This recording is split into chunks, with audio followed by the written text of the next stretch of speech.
It's May 2023 and I'm by the Barents Sea in Kirkenes, 400 kilometres north of the Arctic Circle in the far north of mainland Norway, and I'm about to embark on a 3,000 kilometre journey south the length of Norway by coach and train to the city of Kristiansand at the southern tip of the country.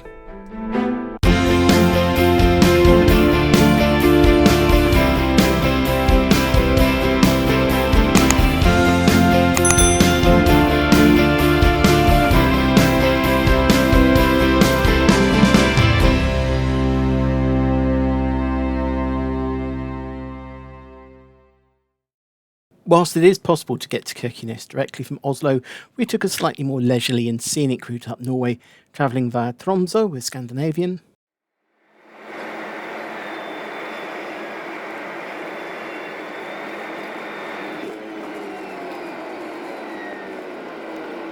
before transferring onto Widerøe for a flight onto Kirkenes via a quick set down and pick up in Vadsø, allowing for some stunning views over the fjords and mountains of the Tromsø Finnmark county of Norway that covers the northern portion of the Scandinavian country.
Kirkenes sits on the Barents Sea, closer to the North Pole than it is to Oslo, and just 7 kilometres from the border between Norway and Russia. Its location, in part sheltered by the Varanger Peninsula and partway down the fjord, allows for a harbour that is ice-free all year round. The harbour is the final port of the northbound Hurtigruten service from Bergen, and consequently for such a small town it boasts a couple of decent hotels and better connections to the rest of the country than some of the nearby towns and villages. The north of Norway suffered badly during the Second World War, with Kirkenes being an important base of the occupying Nazi forces, particularly due to its proximity to the border with the then Soviet Union. Dotted across the town are reminders of that past, with bunkers and gun emplacements dotted across the centre, sometimes built over, sometimes left as they were abandoned.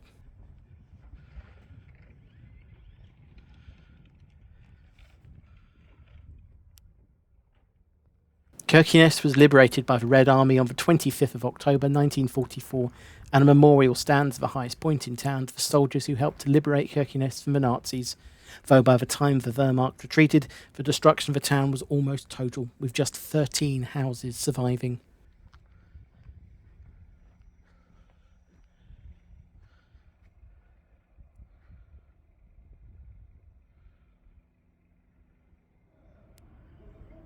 The modern centre of Kirkenes is therefore a post-war rebuild, with the heart of the town being located around a small square near the shopping mall.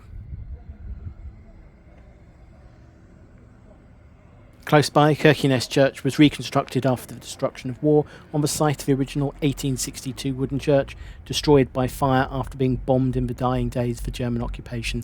The modern concrete and wooden church opening in 1959. After a night in Kirkenes, it's time to board the first and longest bus of the journey and start ticking off the first few kilometres as we head west out of town and make the journey across the top of Norway towards Hammerfest.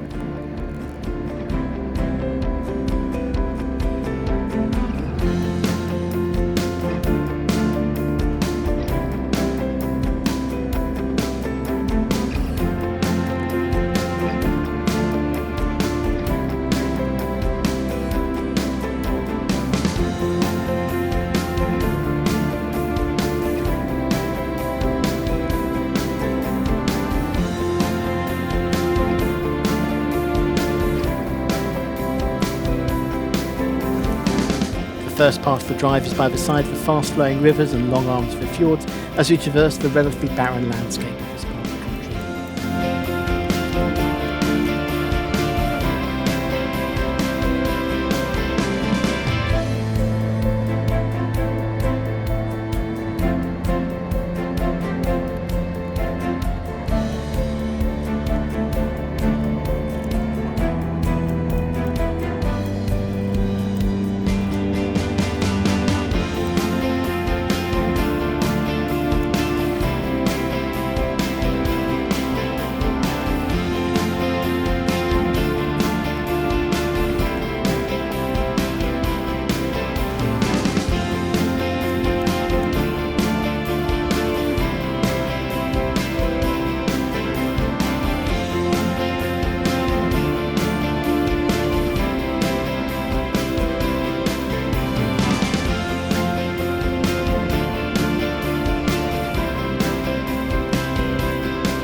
A couple of hours into the journey and marking the third of the way there point, we cross the Tana River and stop at the bus station in Tana Bru for a refreshment stop.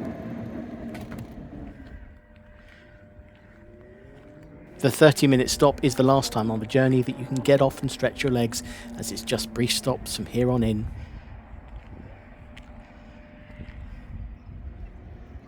Leaving Tana Bru, we follow alongside the River Tana north for around 20 kilometres.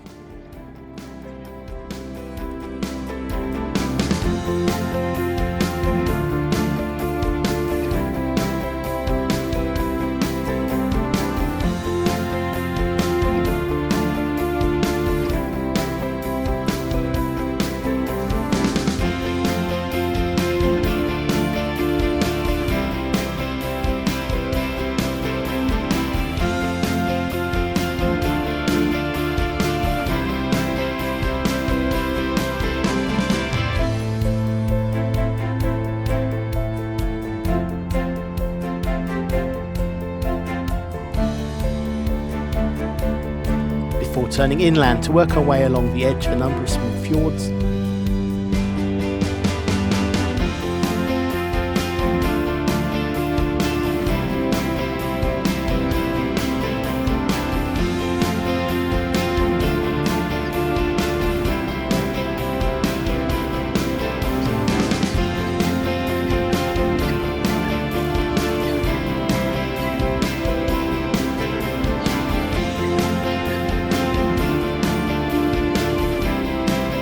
And then climbing high into the still snow-covered mountains of northern Norway.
Passing herds of reindeer, before descending back down to fjord level on the other side of the mountains.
The final large settlement before we reach our destination is Kristiansand, and also the last location on the mainland before crossing the Kristiansand Bru and onto the island of Kvaløya, the final 30-kilometre drive up the west coast of the island to our destination in Hammerfest.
Hammerfest is the most northerly town with over 10,000 residents in the world, a claim that helps to draw significantly more tourists to the town each year.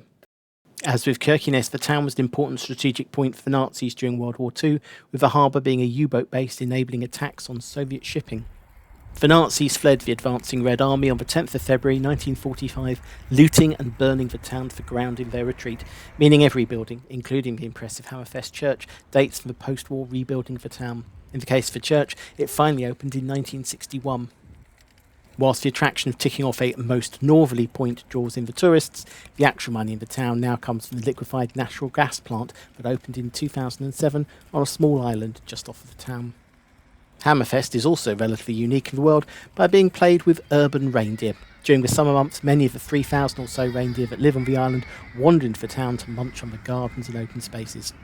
At least they're quieter than urban foxes. Day 4 dawns bright, and after the longest bus leg of the journey yesterday, it's time for the shortest. A quick 2-hour, 25-minute journey back down the west coast of the island, across the bridge and onto Kristiansand.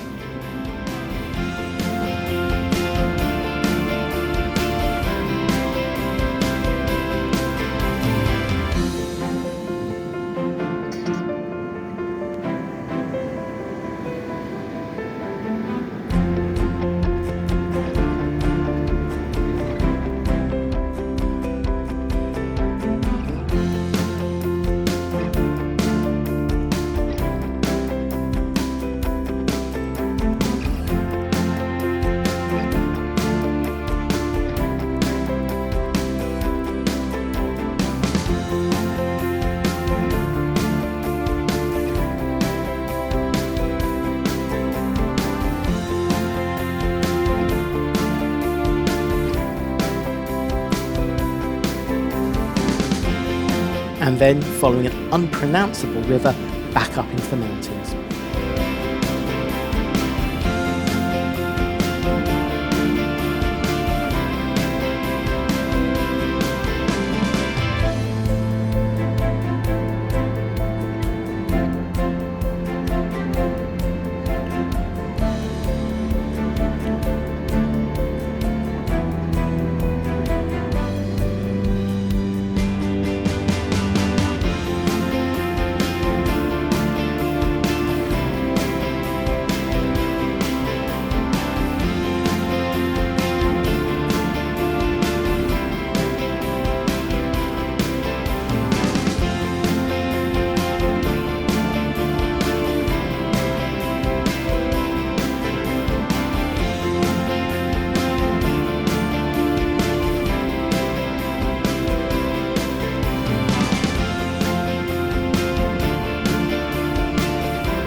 Before another descent down from the mountains to the shores of the Alta fjord.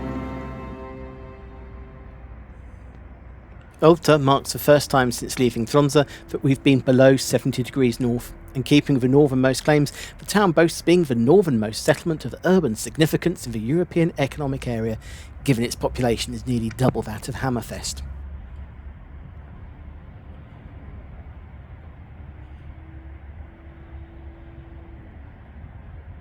Modern-day Alta is home to the Northern Lights Cathedral, a modern church built in a circular style in 2013, with a central spiral tower containing the belfry. And in early May this far north, this is the only sign of the Northern Lights you're likely to see. Sunset in Alta wouldn't be until the 29th of July.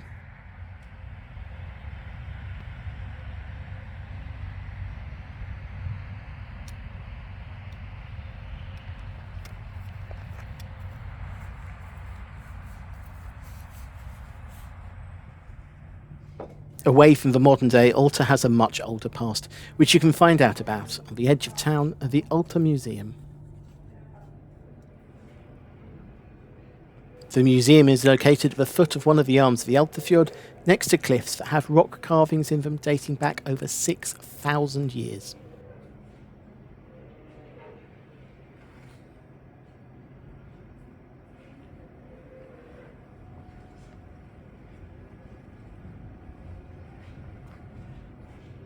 The museum tells a story not just of rock carvings, but of the Sami tribes that have lived in this region for millennia, as well as the history of the town and the sometimes contentious relationship between Norwegians from the south and the Sami.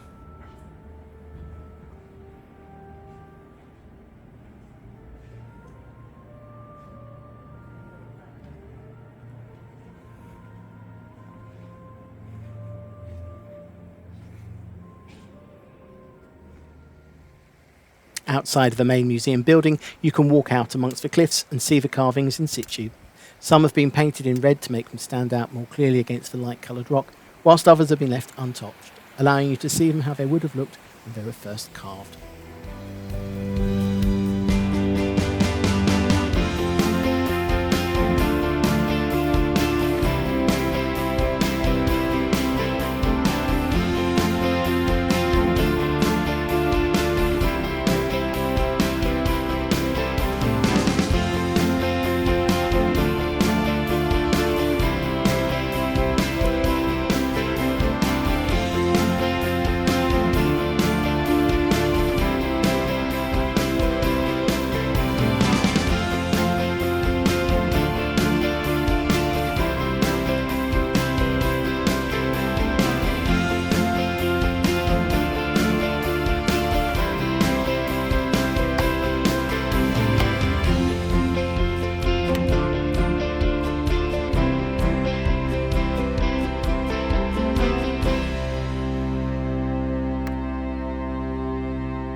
Next time, we continue the journey south, visiting the capital of the north in Tromsø, the capital of Nordland in Vardø, and, after swapping buses for trains, cross back below the Arctic Circle.